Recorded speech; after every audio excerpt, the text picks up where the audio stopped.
Bom dia, pessoal. Hoje começaremos a falar sobre a última fase da Revolução Francesa, que é chamada Era Napoleônica. Então, 1799 até 1815.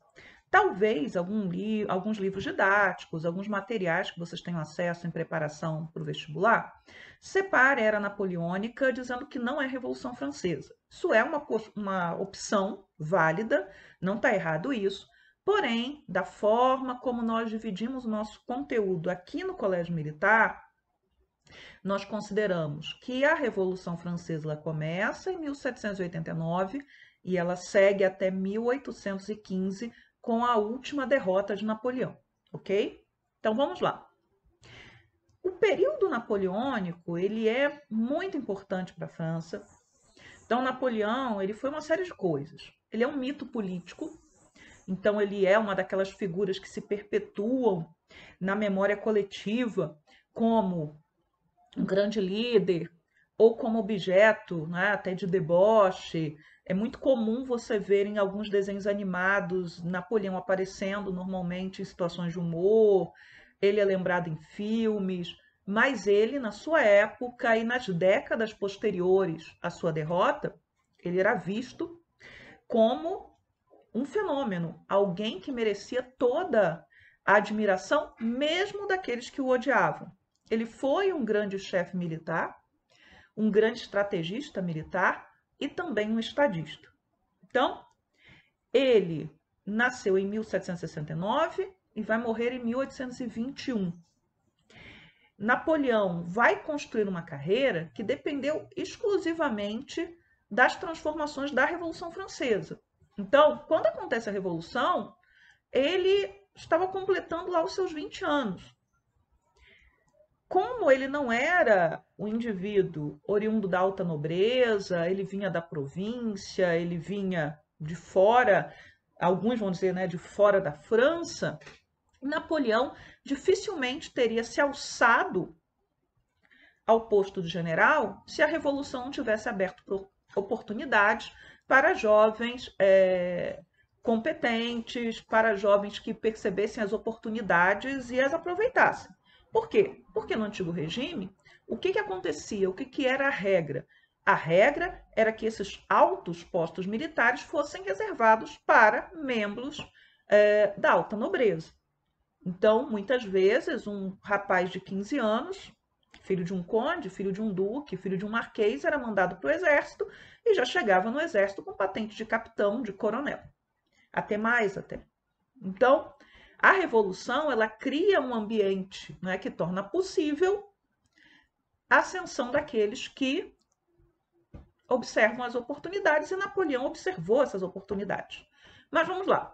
O governo napoleônico ele vai ser responsável pela consolidação do Estado burguês na França.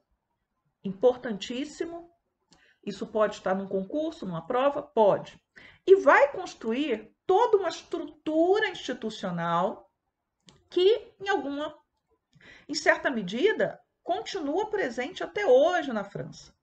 Então, assim, são da era napoleônica o Código Civil, e o Código Civil, né, que é uma releitura do direito romano através do Corpus Iuris Civilis do Justiniano, que vocês viram ano passado, ele vai influenciar boa parte das leis no mundo ocidental, inclusive aqui no Brasil. É da época dele o Código Penal francês, que vai ser reformado ao longo do tempo, mas o primeiro é da época napoleônica, criação do Banco da França, uma reforma educacional que cria o modelo que prevalece na França praticamente até hoje, com algumas poucas alterações, vai fundar a Escola Normal, que é a universidade, a faculdade que forma os professores, né, maciçamente os professores que são distribuídos por todo o país, vai criar a Sociedade de Fomento da Indústria. Então, o primeiro momento em que você tem uma preocupação com a industrialização na França é no governo de Napoleão. E um outro aspecto da época vai ser o estabelecimento das bases da relação entre o Estado francês e a Igreja Católica com a Concordata de 1801. Vamos falar de cada um desses aspectos daqui a pouco, ok? Aí um dos quadros né? Napoleão jovem, mostrando Napoleão na sua campanha na Itália, então 1796. Esse Napoleão jovem é aquele, né, que vai construir a sua imagem como chefe militar que aproveita as oportunidades, as falhas dos seus inimigos para conseguir a vitória, mesmo em uma situação de desvantagem, e também já projeta aquele comandante que era admirado pelos seus soldados porque compartilhava das condições adversas às quais os soldados se passavam. Então, por exemplo, se ninguém podia dormir, Napoleão também não dormia. Se os soldados não tinham tempo para parar e comer, Napoleão também não comia. Então, ele tinha, né, essa atitude de tentar mostrar aos seus soldados que ele era um exemplo, que ele estava dando o exemplo daquilo que deveria ser o modelo a ser seguido. Então, ele era visto como um líder que compartilhava das piores condições junto com os seus subordinados. E do outro lado, nós temos a Josefine, que é a primeira esposa de Napoleão, e que foi uma personagem muito importante para que Napoleão tivesse acesso aos círculos políticos que possibilitaram a ele a chegada ao poder. Tá? Então, ele chega ao poder porque ele é um militar brilhante, que passa a ser visto como alguém que poderia dar estabilidade ao Estado francês, que estava sob ataque nesse momento. Estamos no diretório, lembre-se disso. E, por outro lado, ele vai conseguir ter acesso a personagens da política e da economia francesa, que ele, mesmo sendo um general muito vitorioso, ele não teria condições de encontrar. Para isso, a Josefine ela é fundamental. Então, como é que Napoleão vai chegar na França? Ele nasceu na Córcega, e na Córcega não se falava francês, se falava uma variação, né, um dialeto do italiano. A Córcega, ora pertence à França, ora não pertence à França. Então você tem sempre aquela situação de guerra constante nessa ilha, até o momento lá em que Napoleão nasce. Quando Napoleão estava com 9 anos de idade, ele vai ser mandado para a França, primeiro para uma escola civil, depois com 10 anos, quando ele ainda não consegue se expressar direito em francês, ele vai para a escola militar. Então ele vai passar pela escola militar, pela academia, sempre foi um bom aluno, um aluno muito esforçado, mas que vai sofrer bullying, que é um termo contemporâneo nosso, mas que se aplica lá nesse momento, por conta, né, da sua origem. Ele não era francês, para os franceses ele era um estrangeiro, ele tem um sotaque que é muito característico, ele não fala a língua corretamente, ele era baixinho, embora na idade adulta, essa história de que Napoleão é baixinho, ele não era tão... a altura dele estava dentro dos padrões da época, mas consolidou no imaginário que Napoleão era pequenininho, era baixinho. Então, quando acontece a Revolução, o Napoleão era um tenente de artilharia e tenente provavelmente ficaria se a Revolução não ocorresse, mas ela abre o espaço para que ele possa ascender. No início da Revolução, ele é muito próximo aos jacobinos, mas ele vai perceber que os ventos políticos estavam mudando antes mesmo da queda dos jacobinos, então ele se afasta dos jacobinos. Quando o pai morre, ele traz a família toda para a França, ele vai se preocupar em colocar politicamente todos os seus irmãos, então ele vai agir para fazer os bons casamentos para as irmãs, colocar os irmãos em posição de poder em várias regiões da Europa e por aí vai. Então ele traz a família para a França. E ele vai conhecer a Josefine, então antes de chegar ao poder, que era uma viúva da guilhotina. Então ela tinha sido esposa de um general, ela era mais velha que ele, e ela conhece pessoas. E através dessas pessoas que a Josefine conhece, Napoleão consegue se aproximar do mundo da política. Outro dos quadros mostrando Napoleão jovem, batalhas dentro da Itália, ok? Botei vários quadros ao longo da aula para que vocês possam visualizar o quanto se buscou, ao longo do século XIX, glorificar a imagem de Napoleão. Então, mesmo depois da derrota de Napoleão em 1815, você vai continuar produzindo quadros representando Napoleão como uma figura fantástica, invencível, um grande general que deveria ser venerado pelos franceses, né, que ajudou a França a se consolidar como a nação que ela era naquele momento. Esse quadro é de 1845. Napoleão já tinha morrido, ó, fazia muito tempo. Muito bem. Como é que Napoleão chega ao poder? Então, nós temos o Diretório, que vai durar de 1795 até 1799. O que acontecia durante o Diretório? Retomando a aula passada, finalzinho da aula passada.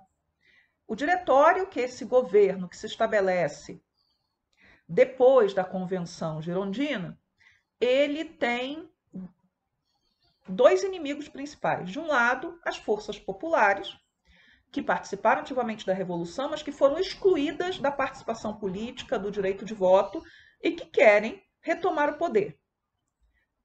Com a conspiração dos iguais, esse grupo ele é neutralizado. Então, você vai ter um grande aparato policial, espiões por toda a França, do governo, que vão conseguir controlar as forças populares. E do outro lado, você tem a ameaça externa. Essa ameaça externa, os inimigos da França, segundo a coligação, ela poderia efetivamente derrubar o Diretório, que não tinha apoio popular, veja bem, e reinstituir o antigo regime na França.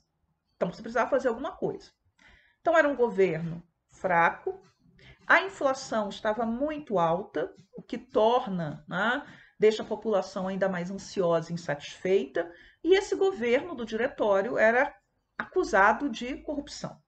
Então, você tinha essas acusações, elas aconteciam nos jornais, nas conversas de rua, etc. O que vai causar um alívio, tanto econômico quanto de segurança ao Diretório? As vitórias de Napoleão.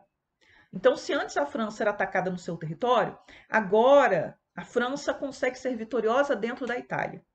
A campanha da Itália vai trazer dinheiro, joias, tesouros que vão, de uma certa maneira, agradar ao governo, que consegue tentar equilibrar as suas receitas. E Napoleão volta vitorioso e é aclamado pela população, né? Então ele é muito popular.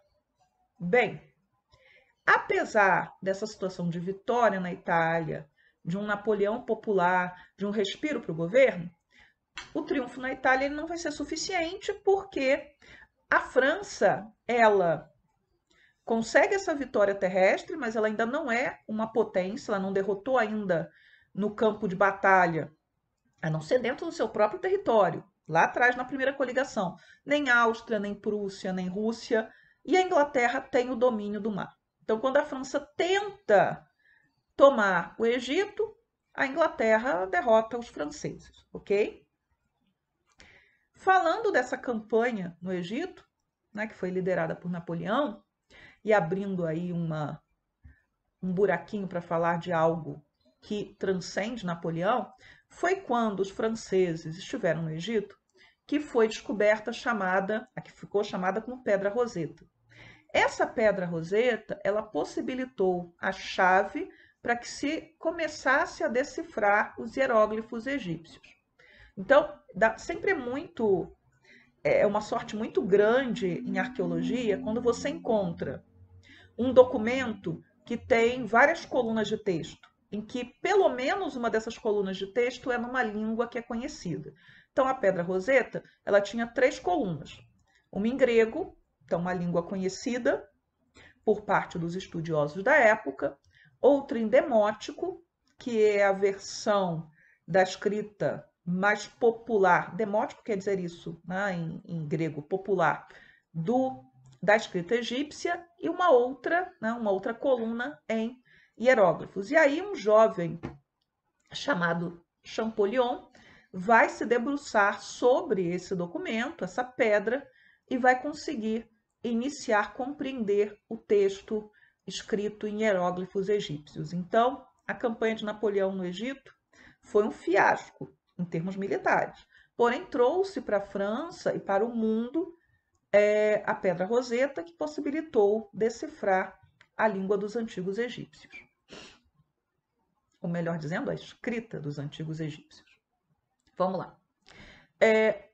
Bem, com essa situação do Diretório ameaçado, vai se buscar um líder ou uma liderança que tivesse apelo popular e que fosse confiável a esses círculos mais burgueses. Então, Napoleão acaba sendo o nome escolhido para compor um governo que fosse um governo visto como salvador pela população comum, né, que recebesse esse apoio e, ao mesmo tempo, não fosse um governo que pudesse trazer grandes problemas para a alta burguesia que tinha assumido o poder com os girondinos. Então vamos lá. Napoleão vai receber o apoio da alta burguesia, especialmente dos banqueiros, e vai se tornar cônsul. Mas antes disso, ele vai ter que dar um golpe, que é o golpe de 18 de Brumário. Esses banqueiros eles vão investir pesadamente no aparelhamento do exército. Então, que o exército francês pudesse ser o mais preparado possível, porque estávamos agora, de novo, enfrentando uma ameaça estrangeira. Que ameaça estrangeira é essa? É a chamada Segunda Coligação. Inglaterra, o Império Austríaco, a Rússia, o Reino da Sardenha, o Reino de Nápoles e o Império Turco Otomano. Ok? Com o golpe do 18 de Brumário, lembrem aí do calendário da Revolução, não precisa decorar, é porque a gente chama mesmo de golpe de 18 de Brumário, mas o Brumário correspondia ao 9 de novembro. Então, em 9 de novembro de 1799, acaba o diretório, começa o consulado e Napoleão ainda não governa sozinho, mas ele é a grande estrela de um governo que é composto por 3 homens. Então, os 3 cônsules. Então, veja que a gente continua, né? Eles vão recorrer a uma terminologia que é tomada de empréstimo à antiga República Romana e que efetivamente visa aí se espelhar nesse passado lá atrás. Nossa, estão imitando um modelo de sucesso que era a República Romana. Mas na República Romana não eram 3 cônsules, eram 2 só. Não sei se vocês lembram disso. Espero que lembrem que a gente falou disso no nivelamento. Então, muito bem. Napoleão faz parte desse colegiado. Entre 1799 e 1804, nós temos o consulado. Ele já começa, né, recebendo o título de primeiro cônsul e com um mandato de 10 anos. Nós vamos ter o fechamento da Assembleia do Diretório. O Diretório tinha 2 assembleias, lembrem lá atrás. E teremos uma nova Constituição, claro, uma Constituição que agora é a Constituição do Consulado, adequada a uma nova forma de governo, e vai ser criado o Senado. Característica também desse período. Quem é que critica o governo? É a imprensa. Então, a imprensa vai estar sob censura. E o aparato policial vai ser também reforçado por esse governo. Em 1801, nós temos a concordata com a Igreja Católica. Isso é muito importante? A maioria dos franceses eram católicos, as relações da Revolução Francesa com a Igreja Católica não eram boas, durante o período jacobino foram péssimas, e o que vai acontecer com a concordata? E veja, o governo francês cede muito menos do que a Igreja Católica. O catolicismo é reconhecido como religião da maioria dos franceses, mas não religião oficial, porque o Estado é laico. Uma das características do Estado francês até hoje é que o Estado é laico. Os sacerdotes seriam remunerados pelo Estado. Então, de uma certa maneira, funcionários do Estado que deveriam jurar fidelidade a ele. O Papa Pio VII vai renunciar às terras que tinham sido tomadas da Igreja em 1790. Então, a Igreja Católica na França não vai mais brigar para receber de volta as terras que foram perdidas.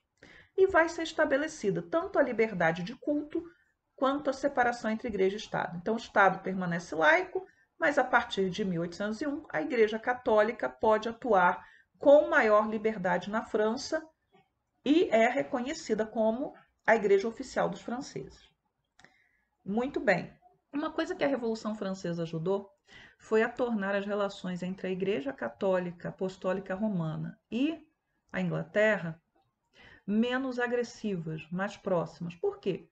Porque desde Henrique VIII, desde o rompimento, né, com o catolicismo, o Papa não reconhecia os reis da Inglaterra.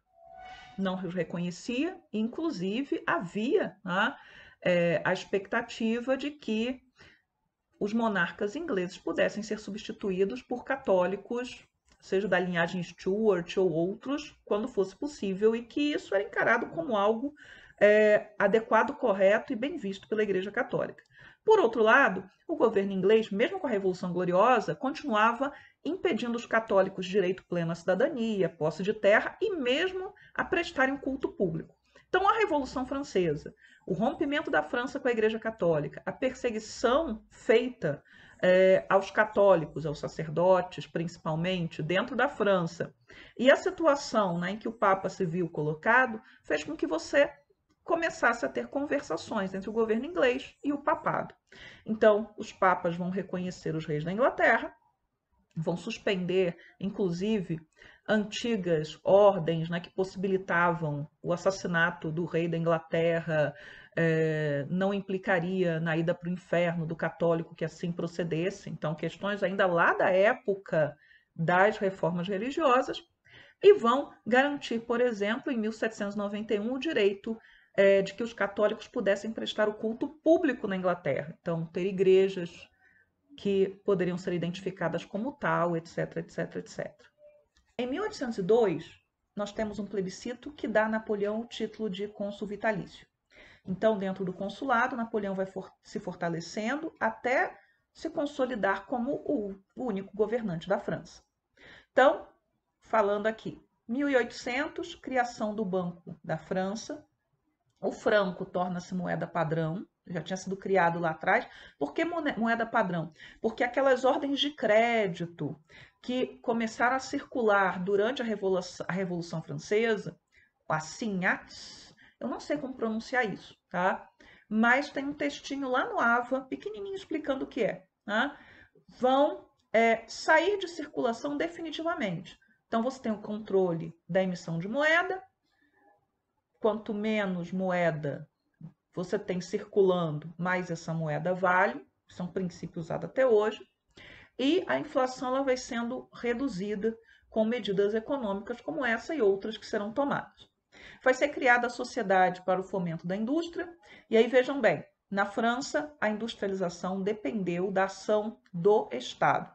Se vocês lembram da aula de Revolução Industrial, o Coronel dos Anjos ele falou do bonapartismo, que vai ser o nome dado a esse estímulo estatal durante o governo de Napoleão à indústria francesa. O que o Estado francês vai fazer? Ele vai criar as condições de infraestrutura, isso tinha sido feito na Inglaterra a partir do século XVII, vejam bem, para que a indústria possa desenvolver melhores estradas, saneamento básico, melhoria dos portos, drenagem de pântanos e também a criação de algumas indústrias que eram subsidiadas pelo Estado.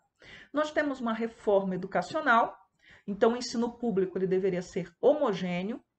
Então, as mesmas disciplinas ministradas em toda a França, nos moldes iluministas, importante aí, e ministradas em francês. Aí alguém vai falar assim, poxa, mas você tinha outras línguas na França? Sim. Então, uma das questões importantes para o estabelecimento desse Estado burguês liberal na França vai ser a padronização do ensino e a padronização também da língua em que esse ensino era ministrado.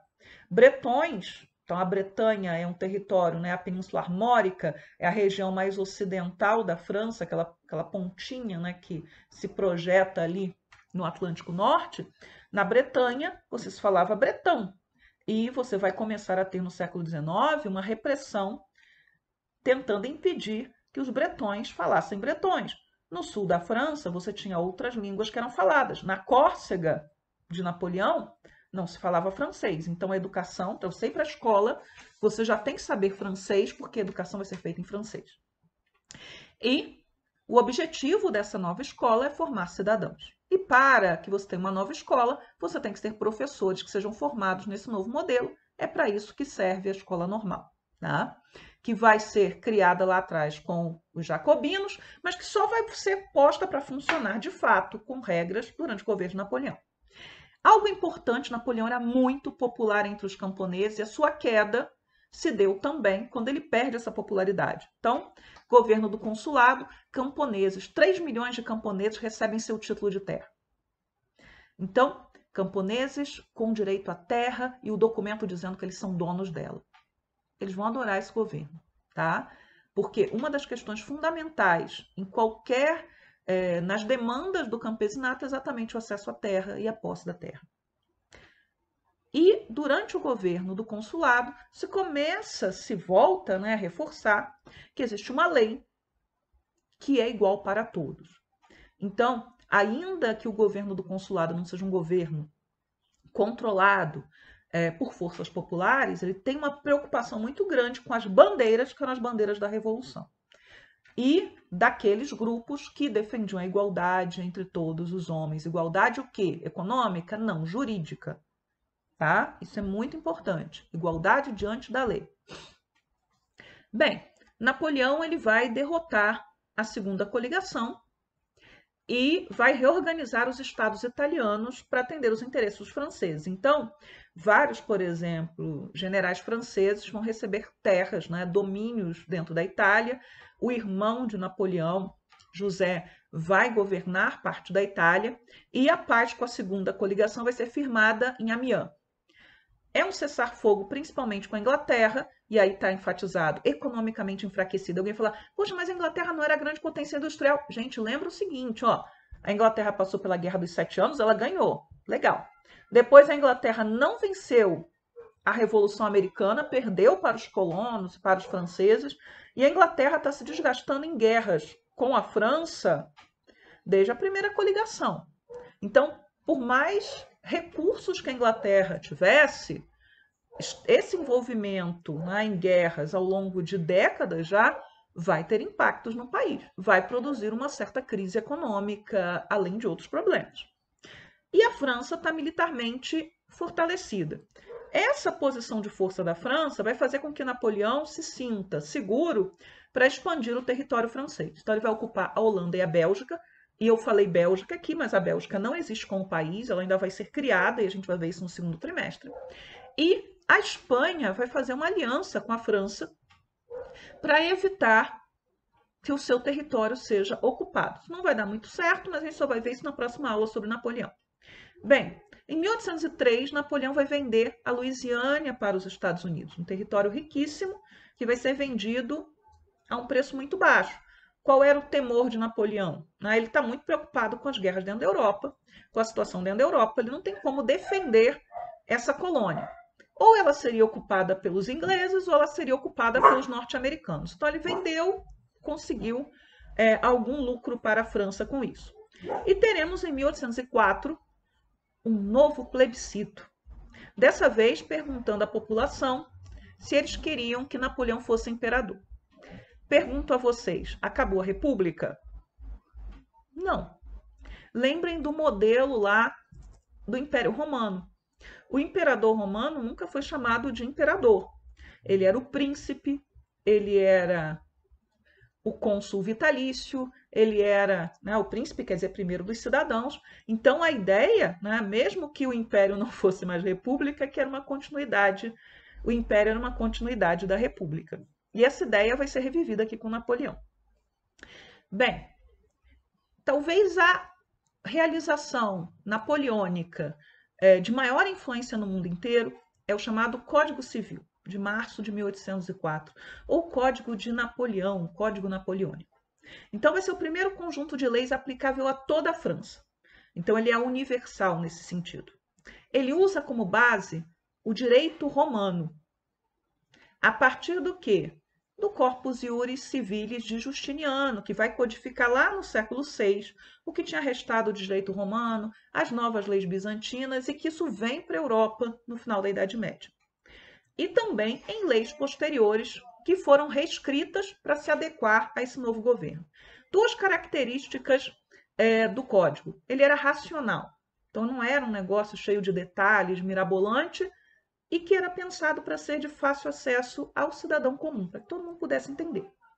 Então, ele tem cerca de 2.000 artigos, direito civil, direito penal e direito processual. Ele busca assegurar os direitos individuais, então é um código, né, nascido dentro de um Estado liberal, que todos eram iguais diante da lei, e dentro do código os interesses do Estado prevaleciam sobre os do cidadão. É um Estado autoritário. Esse código, é importante ressaltar isso para a gente entender por que ele se espalha, ele acabou sendo imposto por Napoleão a vários países que foram ocupados por ele e que tinham leis próprias e que tinham legislação própria. Alguns desses países, eles vão manter o código napoleônico, parcialmente ou totalmente, depois do fim do Império de Napoleão. Outros vão abandoná-lo. E aí a gente tem um mapinha. Então, ó, países cujas leis tiveram grande influência do código. Está aí em lilás. Então, Holanda, Império Turco-Otomano, Portugal, Egito. Países que mantiveram o código depois de 1815. Parte da Alemanha, a Bélgica, que ainda não existe, mas os territórios estavam lá. A Polônia. Países que usaram o código como base para as suas leis. Romênia, Itália, Espanha. País de origem do código. Então, a França. Muitas dessas regiões que serão ocupadas por Napoleão ao longo das suas guerras tinham códigos que ainda remontavam à Idade Média, que eram códigos que garantiam a diferença entre os homens diante da lei, que, por exemplo, impunham aos judeus uma série de discriminações. Tudo isso o Código Napoleônico elimina. E isso, claro, vai gerar impactos na organização desses países, na forma como as pessoas viviam ali. Muito bem. Algumas características do código: liberdade individual, liberdade de iniciativa privada, favorecia a burguesia e protegia o campesinato. Lembre, Napoleão era muito popular entre os camponeses, vai proteger os camponeses. Separação entre igreja e Estado, direito à propriedade privada, proibia greves e os sindicatos. É um governo autoritário que mantém a censura, etc, etc. Então, vai proibir as greves. E vai discriminar as mulheres. Não estou dizendo com isso de que as mulheres elas tinham muitos direitos antes do Código de Napoleão, mas o Código Napoleônico ele se inspira no direito romano. O direito romano é o direito do pai, e ele vai retirar das mulheres uma série de direitos que as legislações mais antigas dentro da França permitiam, principalmente depois que elas se casam. Então, uma mulher casada não tem direito à propriedade, qualquer propriedade que ela tenha passa para o marido. Uma mulher casada não tem o direito de pedir o divórcio, salvo em raríssimas exceções. Uma mulher casada, ela não pode acusar o marido de adultério, mas ela pode ser acusada de adultério. Se houver uma separação, os filhos são do marido. O sobrenome dos filhos tem que ser sempre o sobrenome do marido. Então, para as mulheres, no geral, o Código Napoleônico ele é um retrocesso. E o Código Napoleônico, de novo, como é o direito do pai, vai reforçar o poder do pai sobre os filhos, que é uma característica do direito romano antigo. Então, vai manter, por exemplo, que mesmo os filhos maiores de idade, e a maioridade era os 25 anos, mesmo com a expectativa de vida menor, isso não foi mudado pela Revolução Francesa, foi mantido, eles precisavam de autorização dos pais do pai para casar. Dos pais, não, desculpem, quer dizer, pensar pai e mãe, do pai para casar. Vamos lá. A gente vai fechar a aula aqui falando do Beethoven. Ano passado, nós lembramos os 250 anos do nascimento do Beethoven. E houve várias comemorações que foram atrapalhadas por conta da pandemia. Então, aqui, né, é uma ilustração feita por um dos maiores autores de mangá da atualidade, o Naoki Urasawa. Ele fez essa ilustração para um CD comemorativo do Beethoven que foi lançado no Japão. O Beethoven ele é um entusiasta da Revolução Francesa. Ele, né, via em Napoleão, né, alguém que tinha origens humildes, como ele, Beethoven, também tinha, que tinha sido capaz de se alçar graças a um movimento que tinha destruído o antigo regime, que determinava que uns eram melhores que os outros pelo nascimento. Então, ele via Napoleão como um líder, né, capaz de construir um mundo mais justo. Só que Napoleão virou um conquistador de territórios. Napoleão vai se tornar imperador, e quando ele se torna imperador, o Beethoven ele passa a detestar Napoleão. Então, a terceira sinfonia de Beethoven, ela foi a heróica, que vai tocar agora, ou deve estar tocando de fundo nesse momento, ou vai tocar depois que a aula fechar, ela foi composta em homenagem a Napoleão Bonaparte. E tinha o nome dele. Porém, Depois, né, que Napoleão se declara imperador, Beethoven, ele muito decepcionado, vai inclusive riscar o nome de Napoleão do manuscrito original. Então, para uns, Napoleão é um herói promissor, é o grande salvador, é assim que ele é alçado durante o consulado, mas as ambições de Napoleão e a forma como ele vai conduzindo o seu governo, principalmente tentando se tornar imperador e reinstituindo a nobreza na França, isso vai fazer com que alguns de seus apoiadores se afastem dele. Muito bem, essa é a nossa primeira aula de Napoleão e a gente termina Napoleão e a Revolução Francesa na próxima aula.